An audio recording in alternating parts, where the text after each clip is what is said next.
আমি দীর্ঘদিন বিএনপির সাথে জড়িত ছিলাম এবং রাস্তায় যুদ্ধ করেছি বিএনপি হয়ে, বরিশালে আন্দোলন করেছি। ট্রলার আওয়ামী লীগ সরকারের আমলে আমাকে আন্দোলন করতে দেবে না, নিজে ট্রলার কিনে নিয়েও আন্দোলন করেছি। তারপরেও 5 তারিখের পরে আমরা মিটিংয়ে আমাদের নেতার সাথে বহুতবার আলোচনা করেছি যে আমরা আমাদের যে কিছু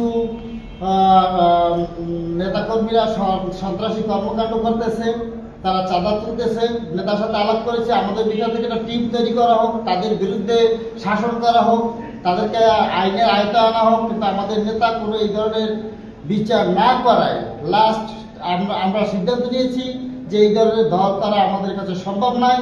আমরা চাঁদাবাজি করতে রাজি না। দেশ যেভাবে শান্তি শৃঙ্খলা আনা যায় আমরা এই চেষ্টায় নিজে চিন্তা করলাম যে জামাত ইসলামে যোগ দিলে আমরা দেশকে শান্তি বজায় রাখতে পারবো। তাদের চরিত্র, তাদের আচার ব্যবহার দেখে আমাদের ভালো লাগছে। এই কারণে আমি নিঃস্ব ইচ্ছায় জামাত ইসলামে যোগদান করেছি এবং আমার যত অঙ্গ সংগঠন আছে তাদেরকে আমি দাওয়াত দিব এই ভালো সংগঠনে আসার জন্য। বরণ করেছেন উপজেলা আমির জনাব মাস্টার